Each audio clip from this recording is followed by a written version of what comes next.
Imagine it. You're in space. Absolute silence all around. Through the glass of your helmet, you see Earth, a blue sphere slowly rotating in the endless darkness. And suddenly, one insane thought comes to you. What if you remove your helmet? Right now, just click the lock and expose your face to space. What would happen? What would you see, feel, and how long would this moment last? The first thing that will surprise you, it's not pain. In the first seconds, you won't even feel the cold. A vacuum isn't cold in the usual sense because there's no air to take away heat. Your skin will start radiating heat into space, but that takes time. Instead, you'll instantly feel something else, moisture. All the moisture on your tongue, in your mouth, on your eyes will start to boil. Actually boil, not freeze. In a vacuum, water evaporates at any temperature. You'll feel your saliva on your tongue violently boiling, tears in your eyes turning to vapor. Your eyes. Oh, something eerily fantastic will happen to your eyes. You'll still be able to see, perhaps for 10 to 15 seconds. But the picture will start to change. The blood circulating in the vessels of your eyes will begin to expand due to the sharp drop in pressure. Capillaries will swell. At first, small bright spots will appear before your eyes. These are gas bubbles in the fluid of your eye. They'll dance before you like snowflakes in sunlight. Then the picture will become reddish. That's blood rushing to your eyes. And now the most terrifying part, your lungs. If you hold your breath, they'll rupture in a second. The air inside will expand instantly, and your lungs won't withstand the pressure from within. That's why astronauts know if depressurization occurs, you need to exhale. Completely exhale. Open your mouth and release all that precious oxygen into the void of space. This will save your lungs for a few seconds, but you'll start suffocating immediately. No air, nothing to breathe with. Your chest will tear from spasms. Your body will scream, "Air! Air!" After 10 seconds without oxygen, you'll lose consciousness. But in those 10 seconds, you'll have time to see so much. The cosmos around you has become so close, so real. No glass between you and the abyss. You'll see stars, billions of stars you've never seen so clearly. They don't twinkle in space. They just shine, cold, eternal points in the darkness. The Milky Way will stretch above you like a silver river, so bright it seems you could reach out and touch it. Earth beneath you, it's so beautiful it makes your heart ache. Blue, with white swirls of clouds, with brown patches of continents. From here you can't see countries, borders, cities. Only one living planet in the dead darkness. And you understand that here it is, all of human history, all wars, all loves, all dreams on this small, fragile sphere. Your body will start to swell. It won't explode like they show in movies. Human skin is strong enough. But the gas in your bloodstream will expand, and you'll inflate like a ball. This is called embolism. Arms, legs, stomach. Everything will become twice as large. The feeling will be as if you're being stretched from the inside. Blood without surrounding pressure can't circulate normally.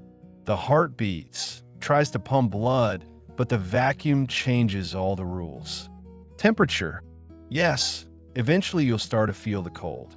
Minus 150 degrees Celsius in the shade, plus 120 in the sun. But before you manage to freeze or burn, you'll have already lost consciousness. The body will shut down from lack of oxygen. It will be like falling asleep, only much faster. The picture before your eyes will start to narrow like a tunnel. Darkness will advance from the edges to the center. The last thing you'll see is a small bright dot in the center, and in it, Earth. But the strangest thing is different. Astronauts who have survived brief depressurization in training chambers tell of strange sensations in the last seconds before losing consciousness. They hear sounds, though there's no sound in a vacuum. It's blood pounding in their ears. It's the heart beating like crazy. It's the nervous system screaming in panic. Some say they feel a salty taste. It's their own blood on their lips. Others, that they see flashes of light that aren't there. It's the brain dying from hypoxia and generating final signals. 30 seconds. If within 30 seconds you're not returned to atmosphere, there's almost no chance of survival. The brain without oxygen begins to receive irreversible damage. The heart may stop, but if suddenly, by some miracle, they manage to save you, put the helmet on, pump oxygen, you'll wake up. Everything will hurt.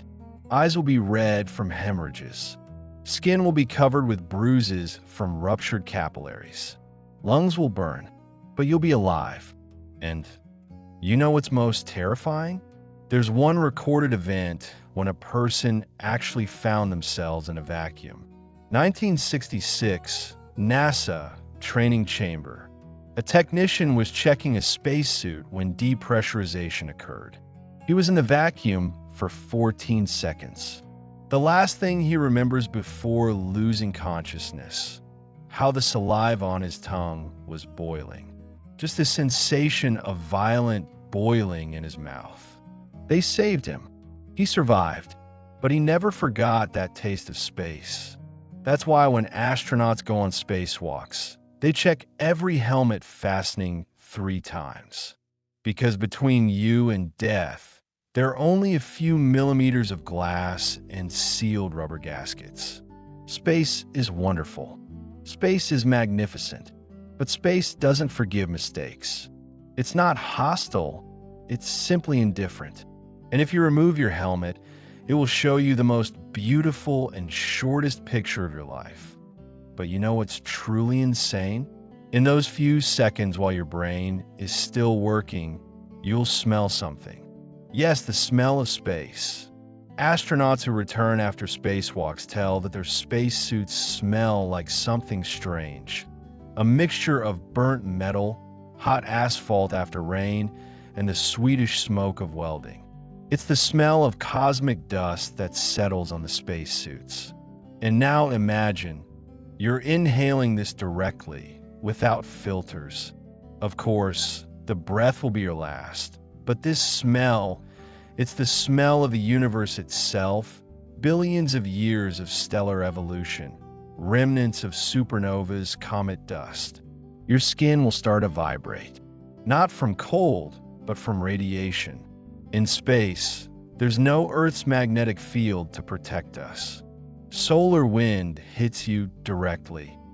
A stream of charged particles flying from the sun at 1,000,000 kilometers per hour.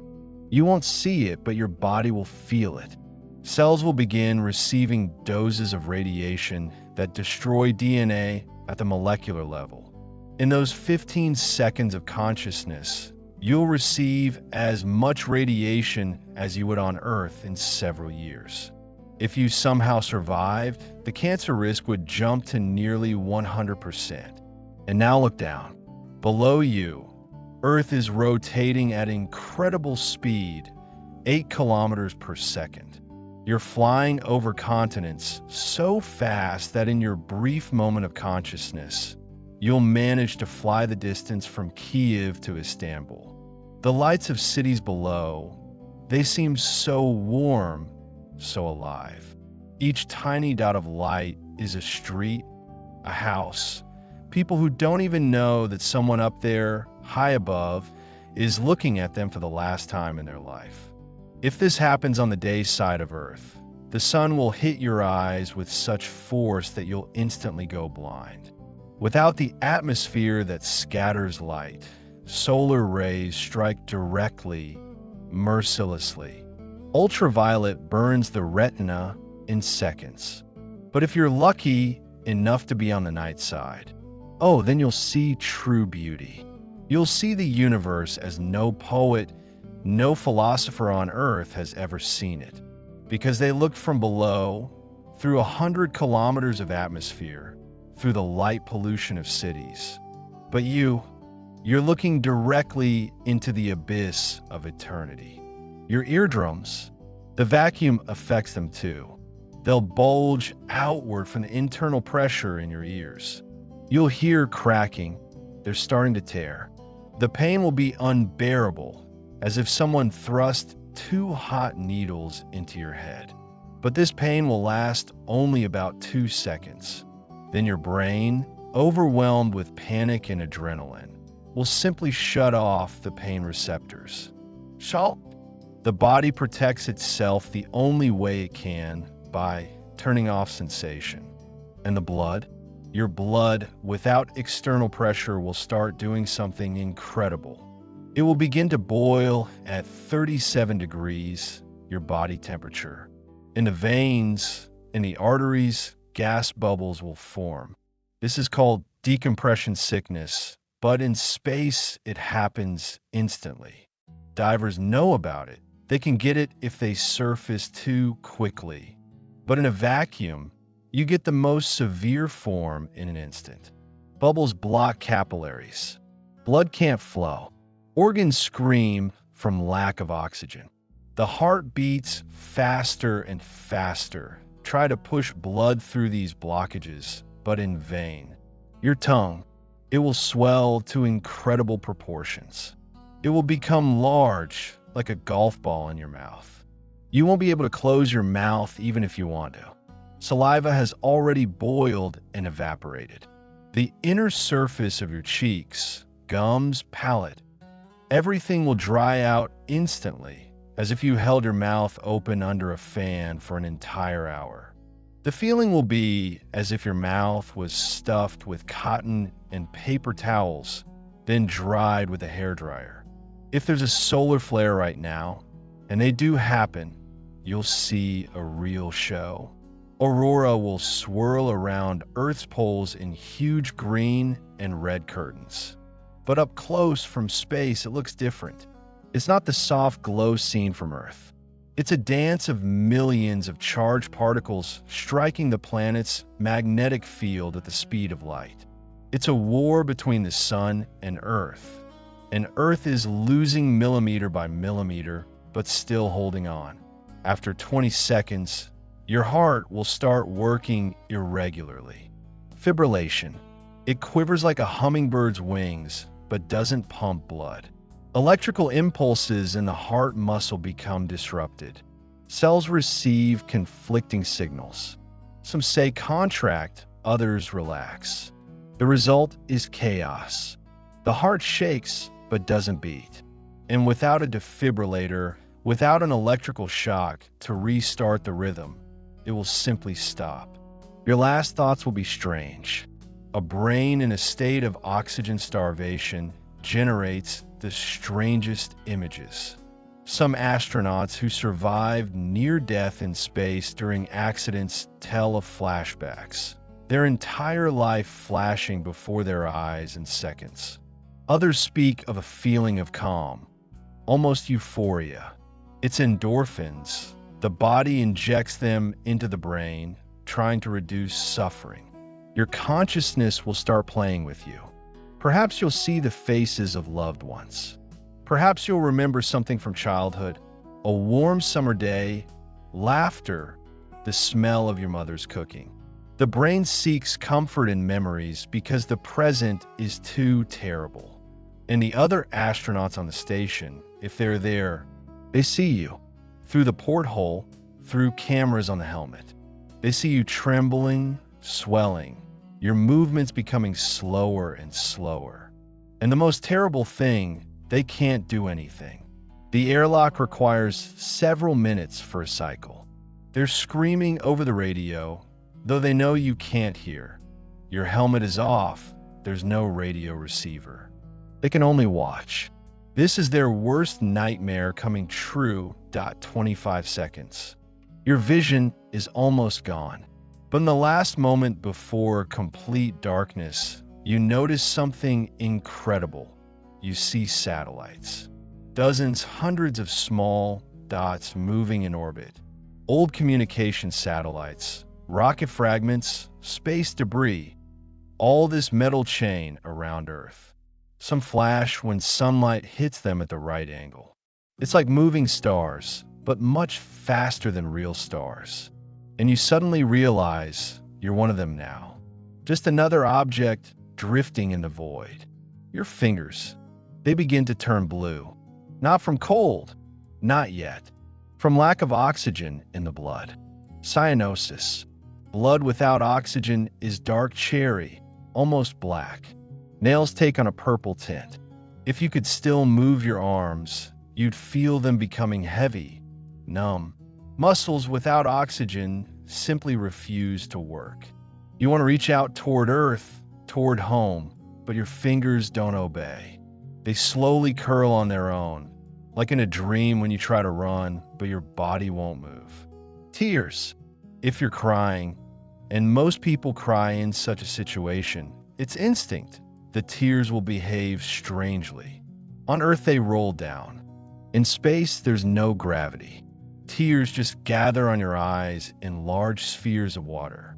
And then, in a vacuum, they begin to boil right on the cornea. Small bubbles of vapor form on the surface of your eyes. It looks as if your eyes are crying smoke. Astronauts on the station who see this through cameras will never forget this sight. A person crying steam in space. Your brain makes one last desperate attempt to save itself. It begins shutting down non-essential functions. Digestion? Turned off. Immune system? Not needed right now. All energy is redirected to the most important organs. Heart, lungs, the brain itself. But it's like turning off flashlights on the sinking Titanic. It gives you, perhaps, 1 or 2 more seconds of consciousness. 2 precious seconds to see a bit more of the universe. And in these last seconds, you might see something almost no living person has seen. If your position is right, if you're looking in the right direction, you might see the moon. Not as people see it from Earth, a romantic silvery sphere, but as it truly is, a dead stone ball covered in craters, gray as ash. Without an atmosphere to scatter light, it looks harsh, crude, real. And you see shadows on it, deep black shadows in craters where sunlight hasn't reached for billions of years. Places colder than Pluto, just 300,000 kilometers from warm Earth. The skin on your face begins to change color. Red, then purple, then blue. These aren't bruises. It's literally the color of your blood showing through the skin. All the tiny capillaries on your face expand to maximum, fill with blood, but the blood doesn't move. It stands still, and your face becomes like a mask, swollen, unnaturally colored, with bulging eyes. If your loved one saw you now, they wouldn't recognize you. 30 seconds, critical threshold. Your brain begins to die. Not all at once. It dies in parts like a city during a power outage, block by block. First, the cortex shuts down, where complex thoughts, memories, personality live. You stop being aware of who you are. Your name is forgotten. The mission's purpose is forgotten. Only primitive sensations remain: fear, pain, the desire to breathe. Then those shut down too. Only the brain stem remains, the ancient reptilian part that controls breathing and heartbeat. But it has nothing to do without air either. If a meteorite flies past, and they fly constantly, every second tiny particles crash into Earth's atmosphere.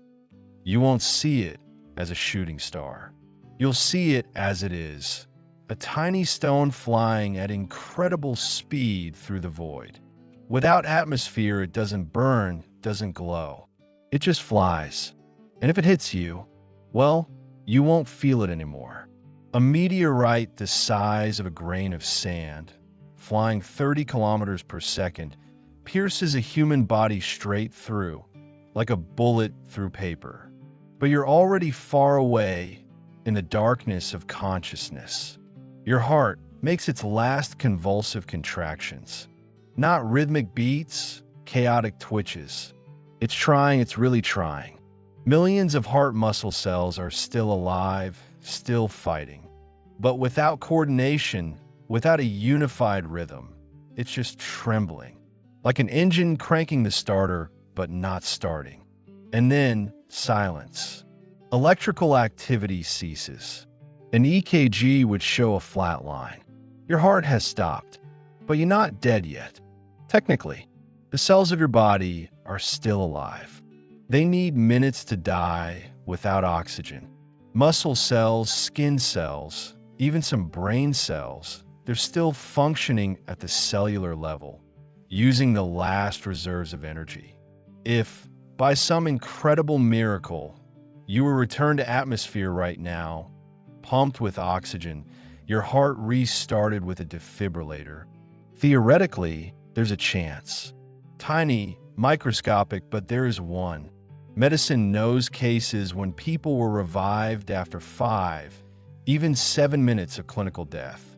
Your body begins to slowly rotate. Without friction, without air resistance, even the slightest impulse, the last movement of a hand, muscle spasms, imparts rotation. You slowly spin like a ballerina in a cosmic ballet. Earth, stars, sun, blackness, they alternate in your field of vision. Though you no longer see, your body becomes a satellite. It flies in orbit at 8 kilometers per second, circles Earth every 90 minutes. Without engines, without course correction, you'll fly like this for months, perhaps years, until the orbit decays and you fall into the atmosphere. And when you fall, your body will become a shooting star. Someone on Earth, someone looking at the night sky, will see a bright trail crossing the firmament. They'll think, how beautiful. They'll close their eyes and make a wish. They won't know that it's not a stone from the asteroid belt, not space debris. It's a person, someone who had a name, dreams, people waiting on Earth. Someone who made one fatal mistake, removed their helmet in space. But before your body becomes a shooting star, months will pass. And during these months, something eerie will happen to you. Space will begin to mummify you. On Earth, bodies decompose, bacteria, moisture, oxygen do their work. But in space, there are no bacteria, no oxygen for oxidation. There's only vacuum and radiation. All the moisture from your body slowly evaporates. You dry out like an ancient Egyptian mummy, but much faster. In a week, your body will lose half its weight. The water simply evaporates into space. Solar radiation will begin to sterilize your body. Ultraviolet destroys DNA, breaks down proteins. Your skin will become like old parchment, brown, dry, hard. Your face will turn into a mask of stretched skin on bones. Eyes dried out long ago, leaving only empty sockets. Lips shriveled back and exposed teeth in a grotesque grin. You'll become a space ghost, a human figure that no longer looks human. And the temperature does strange things. When you're on the sunny side of orbit, one half of your body heats to plus 120 degrees. When you enter Earth's shadow, it cools to minus 150. And so every 45 minutes, inferno, then cold, then inferno again. This thermal bombardment destroys tissues at the molecular level. Muscles become brittle. Bones crack from temperature stress. You slowly crumble to pieces. After a few months, your spacesuit, if you're still in it, will begin to deteriorate. Micrometeoroids, smaller than grains of sand, but flying at bullet speed, punch tiny holes. Cosmic radiation destroys the polymers the fabric is made of. The suit fades, becomes brittle, begins to disintegrate. Pieces fly off, leaving behind a trail of space debris. Your body, your clothing, everything becomes a cloud of tiny particles stretched along the orbit. Other astronauts arriving at the station might see you. Imagine their horror. You look out the window, and there, in the blackness, a human body slowly floats by. Mummified, frozen, rotating. Eyes, empty hollows, mouth open in a silent scream. Arms spread wide, as if trying to embrace all of space. This becomes legend among astronauts. The ghost in orbit. Some say they saw you near the moon. Others, that your body flew past the station at 3 in the morning Earth time. But in reality, you're just flying your orbit, obeying Newton's laws of physics. And on Earth, your loved ones are waiting. At first, they only hear that there was an accident. Then, that contact was lost. Then, the official notification. They cry, they don't believe it. How can someone die there, in space? It's the future, it's progress, it's the most advanced technology. But space doesn't care about technology. Space is nature in its purest form. Emotionless, mathematical, deadly. After a year, your orbit will begin to degrade. Even at an altitude of 400 kilometers, there are rare atmospheric molecules. They create microscopic friction, enough to slowly, millimeter by millimeter, lower your orbit. Each revolution around Earth, you descend a bit lower. At first, it's imperceptible, but physics is inexorable. Gravity patiently waits. And one day, perhaps in a year, perhaps in 5, your orbit will graze the dense layers of atmosphere. And then the final act begins. You enter the atmosphere at 28,000 kilometers per hour.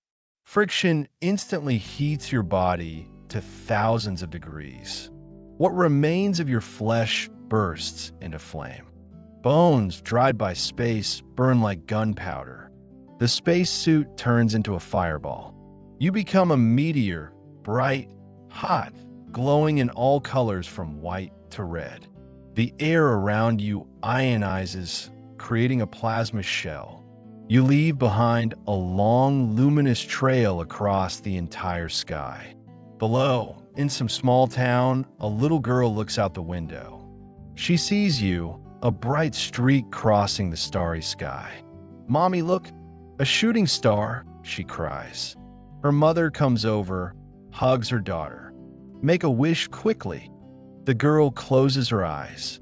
"I want to become an astronaut when I grow up," she whispers. And you burn up over their town, leaving only dust that slowly settles to Earth. The atoms of your body mix with the atmosphere. You become part of the air that people breathe. Carbon from your bones might end up in a tree. Iron from your blood in the ocean. You return home, but not as you were. And the story of your death becomes a lesson. In astronaut training centers, they show videos. Instructors look sternly at cadets.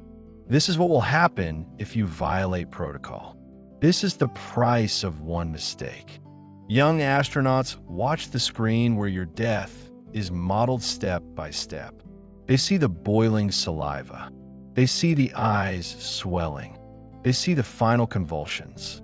And they remember forever, because you didn't just die, you became a warning.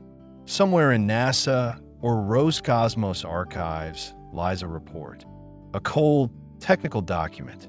Incident number such and such. Cause, depressurization. Time from pressure loss to loss of consciousness, 14 seconds. Time to cardiac arrest, 32 seconds. Conclusions and recommendations.